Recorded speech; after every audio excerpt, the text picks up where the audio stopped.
बिस्मिल्लाहिर्रहमानिर्रहीम। अस्सलामु अलैकुम स्टूडेंट्स, हमारा लेक्चर नंबर 16 स्टार्ट हो रहा है और टॉपिक हमने जो आज करना है वो है defects of human I. Previous lecture के अंदर हमने ह्यूमन आई की कंस्ट्रक्शन, उसके जो बेसिक पार्ट्स थे उनको डिस्कस किया था। फिर उससे रिलेटेड जो कुछ टेक्निकल वर्किंग थी ह्यूमन आई की डिम ब्राइट लाइट के अंदर, और डिस्टेंट और क्लोज़र ऑब्जेक्ट्स को विजुलाइज करने के लिए आंख का बिहेवियर, और ब्राइटनेस से डार्कनेस के अंदर ह्यूमन आई का बिहेवियर, ब्राइटनेस टू डार्कनेस के अंदर ह्यूमन आई का बिहेवियर, ये चीज़ें हमने डिस्कस की थी। 3 चीज़ें थी, ये डिटेल के साथ देखी थी इनको हमने। और अब आज हमने जो देखना है वो है आपके पास डिफेक्ट्स ऑफ ह्यूमन आई का टॉपिक, कि ह्यूमन आई से रिलेटेड कौन कौन से डिफेक्ट्स होते हैं और उन डिफेक्ट्स को कैसे जो है वो फिर रिमूव किया जाता है। तो ये चीज़ हमने आज के टॉपिक के अंदर डिटेल के साथ डिस्कस करनी है और फिर यूज़ ऑफ लेंसेज देखने हैं, और इंशाल्लाह ये चैप्टर आपका फाइनलाइज हो जाएगा। 2 तरह के डिफेक्ट्स होते हैं ह्यूमन आई के अंदर, एक होता है शॉर्ट साइटेडनेस और दूसरा होता है लॉन्ग साइटेडनेस। साइट कहते हैं देखने को, शॉर्ट साइटेडनेस मतलब ये बंदा शॉर्ट साइटेड है, ये बंदा करीब की चीज़ को देख सकता है, ये बंदा दूर की चीज़ को नहीं देख सकता। जब दूर की चीज़ को देखता है तो इसको इमेज सही तरीके से नज़र नहीं आता, इसको इमेज ब्लरेड नज़र आता है, ये क्लियरली उस दूर के ऑब्जेक्ट को विजुलाइज नहीं कर सकता। तो ये इशू जो इसके साथ है वो है शॉर्ट साइटेडनेस की, ये बंदा शॉर्ट साइटेड है। तो समटाइम ये एक कन्फ्यूजन होती है और समझते हैं हम ये कि शॉर्ट साइटेडनेस का मतलब है कि ये क्योंकि डिफेक्ट है तो शॉर्ट साइटेड का मतलब है कि ये करीब की चीज़ को, शॉर्ट वाली चीज़ को नहीं देख सकता। लेकिन शॉर्ट साइटेडनेस का मतलब ये, इसके अंदर ये चीज़ दिखाई जा रही है कि ये क्या कर सकता है, क्या देख सकता है। तो शॉर्ट साइटेडनेस का मतलब ये करीब की चीज़ को क्लियरली देखेगा और दूर की चीज़ को ये देखेगा, तो इसको ब्लरेड विजुलाइज होगा। लॉन्ग साइटेडनेस में ऑब्वियसली इसका ऑपोजिट होगा। मतलब लॉन्ग साइटेडनेस मतलब एक ऐसा बंदा जो लॉन्ग साइटेड है, शॉर्ट साइटेड है, तो वो दूर की चीज़ को इजीली ऑब्जर्व कर रहा है, इजीली उसको देख रहा है, क्लियरली उसको विजुलाइज कर रहा है। लेकिन जब वो करीब की चीज़ को देखता है तो वो उसको ब्लरेड नज़र आती है और वो उसको सही वे में उसको ऑब्ज़र्व नहीं कर पाता कि ये इसकी क्या डिटेल्स हैं, ये क्या चीज़ है। तो अब शॉर्ट साइटेडनेस का डिफेक्ट किस तरह से अराइज़ होता है और कैसे उसको हमने रिमूव करना होता है, ये हमने देखना है। तो हर डिफेक्ट के आपको तीनों चीज़ें पता होनी चाहिए कि वो डिफेक्ट है क्या, अराइज़ क्यों होता है, क्यों क्रिएट होता है, और फिर उसको रिमूव कैसे करते हैं। हम पहले बात करते हैं शॉर्ट साइटेडनेस की। A person with this defect can C near object clearly but distant object, मतलब दूर के ऑब्जेक्ट, अपीयर ब्लर्ड, उसको क्लियर नज़र नहीं आते। This defect is cause when the eye lens become much thicker. ये उसका काज है कि ये क्यों अराइज होता है, ये किस वजह से ये डिफेक्ट क्रिएट होता है। This defect is cause when the eye lens become much thicker और eye ball become too long, कि ये जो आपके पास लेंस है ये काफ़ी ज़्यादा अगर थिक हो जाए, जब थिक होगी तो क्या होगा कि इसकी फोकल लेंथ कम हो जाएगी। कि मतलब हमने किसी करीब चीज़ या दूर चीज़ को देखने के बिहाव पर नहीं, जो हमने पीछे बात की थी कि सैलरी मसल्स जो हैं वो कॉन्ट्रैक्ट होते हैं और लेंस थिक होती है, ये उस थिकनेस की बात नहीं कर रही, ये ओवरऑल इंसान के अंदर कोई भी जो है वो खाने पीने की वजह से या किसी भी वे में जो है वो इंसान की आंखों के ऊपर इफेक्ट पड़ता है, और उससे ये होता है कि उसकी परमानेंट वे में उसकी ये आई लेंस जो है ये थिक हो जाती है। तो उसकी ओवरऑल फिर हर वक्त क्या होगा कि उसकी फोकल लेंथ नॉर्मल पर्सन की निस्बत कम हो जाएगी। जब फोकल लेंथ कम होगी तो जब वो जो है ना करीब की चीज़ को देखेगा तो फिर तो ठीक नज़र आ जाएगा, लेकिन जब वो दूर की चीज़ को देखेगा तो क्योंकि फोकल लेंथ कम है तो दूर का इमेज जो है वो रेटिना तक पहुंच नहीं पाएगा, ये बैक साइड के ऊपर रेटिना तक नहीं पहुंच पाएगा, रेटिना से पहले ही वो इमेज बन जाएगा। जहाँ पर ये इमेज बनेगा तो फिर वो रेटिना तो है नहीं है, तो फिर उसको वो क्लियर नज़र नहीं आ रहा होगा, वो ऑब्जेक्ट, उसको दूर का ऑब्जेक्ट क्लियर नज़र नहीं आएगा। लेकिन जब वो करीब की चीज़ को देखेगा तो करीब के लिए तो फोकल लेंथ है ही कम है, क्योंकि लेंस ऑलरेडी थिक ही है।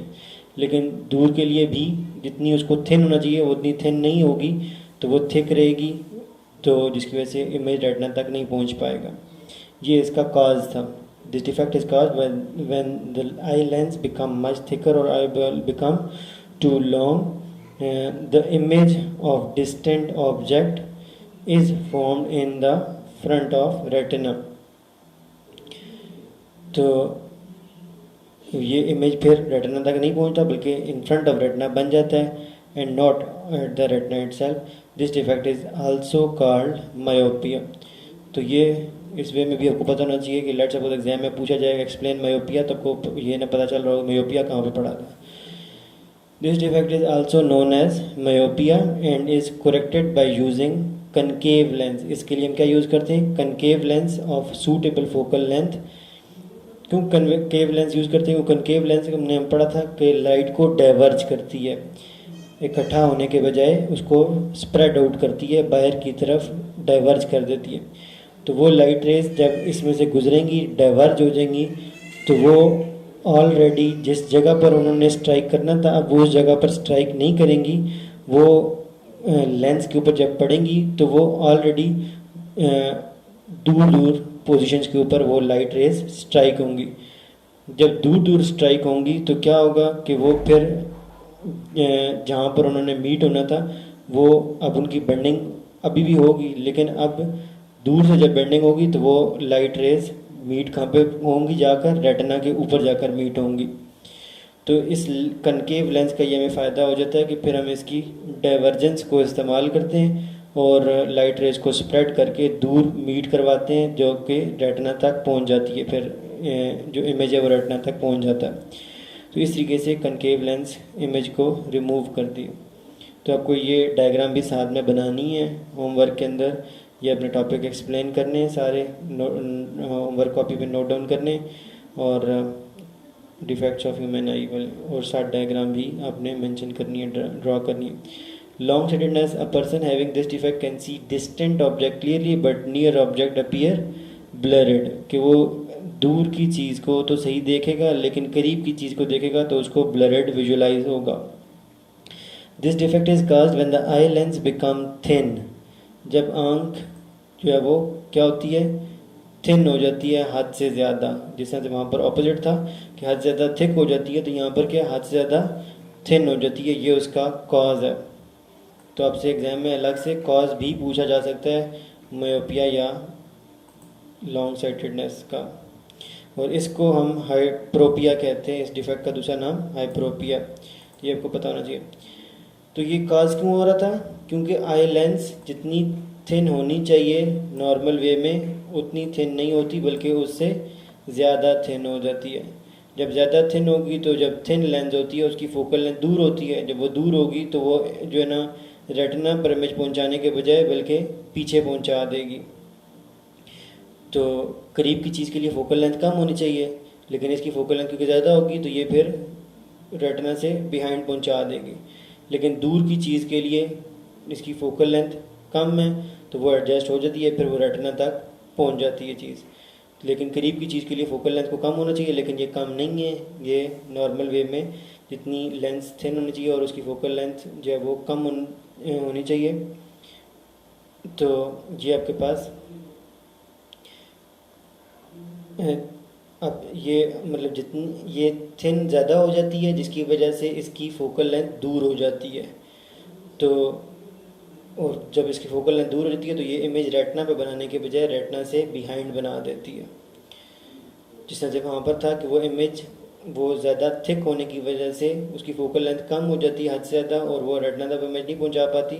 उसकी फोकल लेंथ कम होने की वजह वो पीछे ही जो है उसका फोकस बन जाता है और वो पीछे ही इमेज क्रिएट कर देती है। इसकी अंदर प्रॉब्लम यह है कि इसकी लेंथ जब ज़्यादा थिन हो जाती है तो आपके पास फोकल लेंथ काफ़ी ज़्यादा हो जाती है, तो इमेज जो है रेटिना में बनने के बजाय पीछे जाके फोकस हो रहा होता है। तो इस सूरत में भी आपको इमेज जो है वो क्लियर दिखाई नहीं देगा।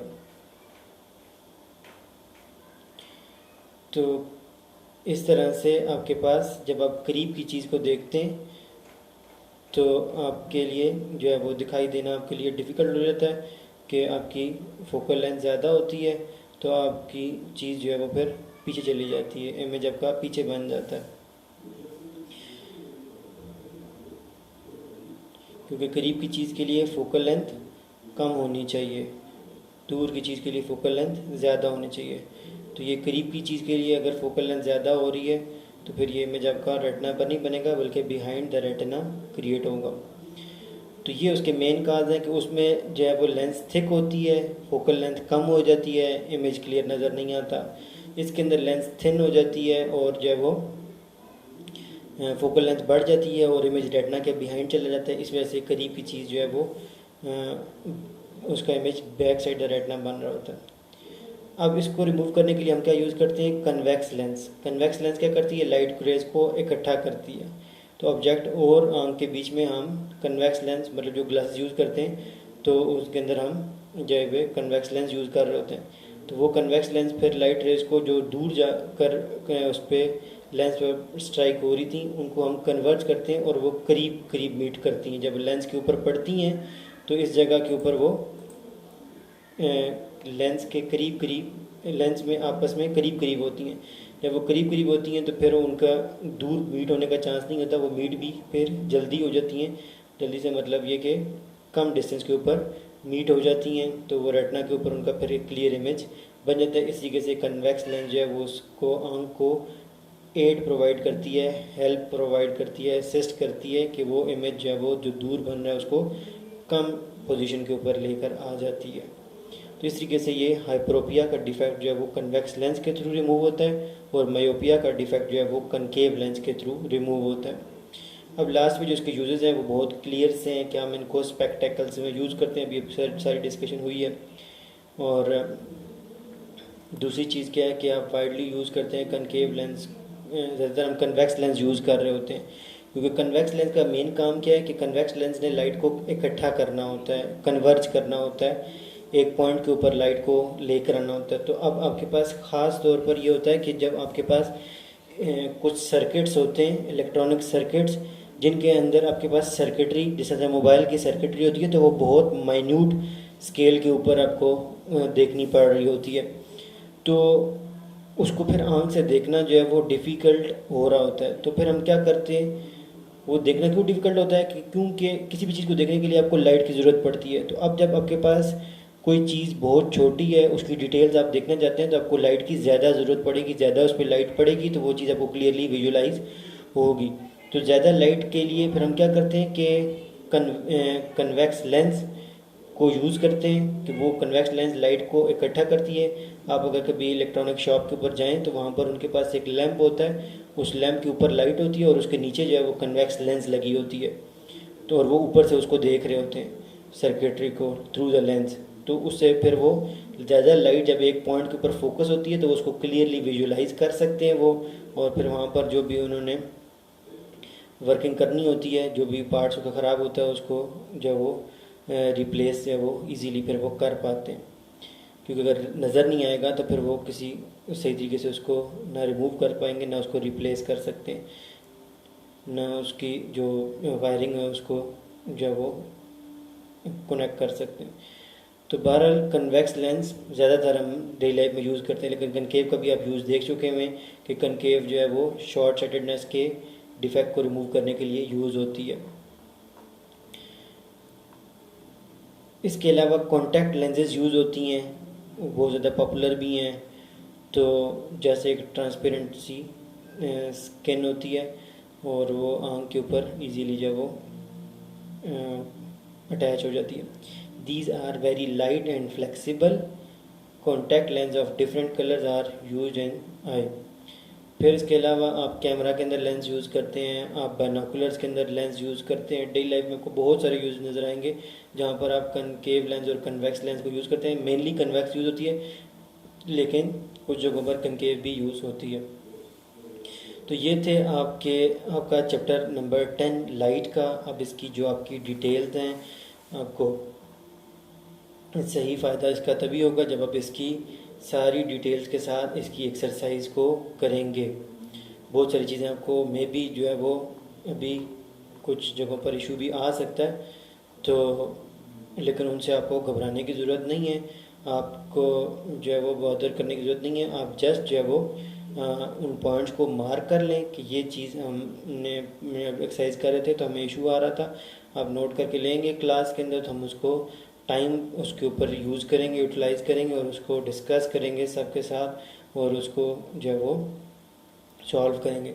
इसके अलावा भी अगर जो है ना आप मुझे व्हाट्सएप के ऊपर वॉइस मैसेज भेज दें तो मैं उस पर भी कोशिश करूँगा कि आपको रिस्पॉन्ड करके आपको सेटिस्फैक्ट्री रिप्लाई दे सकूँ, जिससे आपका कोई काम अभी फ़िलहाल के लिए चल सके। तो अभी अब इसकी एक्सरसाइज करेंगे, तो इसके अंदर आपको थोड़ा इन डेप्थ होकर सोचना पड़ेगा चीज़ों को, तो फिर ये आपने सारी एक्सरसाइज करनी है। टाइम आपको इसीलिए वीक में कम लेक्चर रखे गए ताकि आप इन चीज़ों को जो है ना वो नोट डाउन करें, इनकी प्रैक्टिस करें। रिटन प्रैक्टिस आप जितनी ज़्यादा करेंगे इतना आपको ऑनवर्ड की क्लासेस के अंदर इसका एडवांटेज नज़र आएगा। आपको जब लिखने की प्रैक्टिस होगी तो आपके लिए बहुत सारा काम आसान होगा। बहुत सारे स्टूडेंट्स याद करने के अंदर बहुत अच्छे होते हैं, लेकिन लिखने की बारी आती है तो फिर वो जो अपने आप को फटीग कंसिडर करते हैं, थका हुआ कंसिडर करते हैं, वो कहते हैं ये काम हमसे नहीं हो सकता। तो एग्ज़ाम में आपने बोर्ड के एग्ज़ाम्स हों या ऑनवर्ड अपने यूनिवर्सिटी के एग्ज़ाम्स देने हों तो आपको हर सब्जेक्ट के एग्ज़ाम के लिए 3 आवर कॉन्टीन्यूसली लिखना पड़ता है। तो इसलिए आपकी रिटन प्रैक्टिस बहुत ज़्यादा इम्पॉर्टेंट होती है। आप जितना लिखेंगे उतना आपके लिए जो है वो लाइफ जो है वो जब तक आप स्टूडेंट हैं तो आपके लिए लाइफ आसान रहेगी। जब आप सिर्फ पढ़ने और याद करने की हद तक रहेंगे तो आपका काम जो है वो प्रॉपर वे में चल नहीं सकेगा। आप याद करते हैं, आपको फील होगा कि हाँ मुझे तो समझ आ गया, मुझे लिखना भी जो है ना मुझे प्रिपेयर भी हो गया, कॉन्सेप्ट भी क्लियर है तो मैं लिख लूँगा। लेकिन जब आपकी प्रैक्टिस नहीं होती आप लिखने की, तो आप जब लिखने बैठते हैं तो बहुत सारे आपके माइंड में क्वेश्चन राइज होते हैं, हाँ अब मैं ऐसे लिखूँ या वैसे लिखूँ, ऐसे लिखूँगा तो बेहतर होगा, वैसे लिखूँगा बेहतर होगा, तो वो एक और पॉइंट था वो भी लिख दूँ, ये लिखूँ। तो वो सारे के सारे आपके अगर एग्ज़ाम में जाके क्वेश्चन अराइज हो रहे हैं और एग्ज़ाम में आप उन चीज़ों को डील कर रहे हैं तो आपका एग्ज़ाम ख़राब हो जाता है। तो उसका हल यही होता है कि आप पहले अभी आपको टास्क दिया जा रहा है कि आप इन चीज़ों को लिखें, सब चीज़ों को, और जो है वो मैक्सिमम चीज़ें जो आपकी ऑलरेडी हो चुकी हुई हैं आपने पढ़ी हुई हैं चैप्टर के अंदर, उनको आप प्रिपेयर करके फिर इन आंसर्स को खुद से लिखें ताकि आपकी प्रैक्टिस हो सके। और आपके लिए ये चैप्टर बहुत इंपॉर्टेंट है ऑनवर्ड स्टडीज़ के लिए। क्लास 10th में स्पेशली इस पर आपका डिटेल्ड चैप्टर है और ये तकरीबन हाफ चैप्टर आपका कवर हो जाता है अगर आप इसको प्रिपेयर कर लेते हैं क्लास 10th के चैप्टर के लिए। तो अभी के लिए आप इसको इसके short question, long question let suppose अगर आपने पीछे एग्जैक्टली जो है वो मैच हो रहा है कोई, तो फिर तो आप उसको बेशक ना लिखें। लेट सपोज लिखा है explain how I get use to darkness after some time, तो ये आपका वो टॉपिक जो हमने प्रीवियस लेक्चर के अंदर डिस्कस किया था,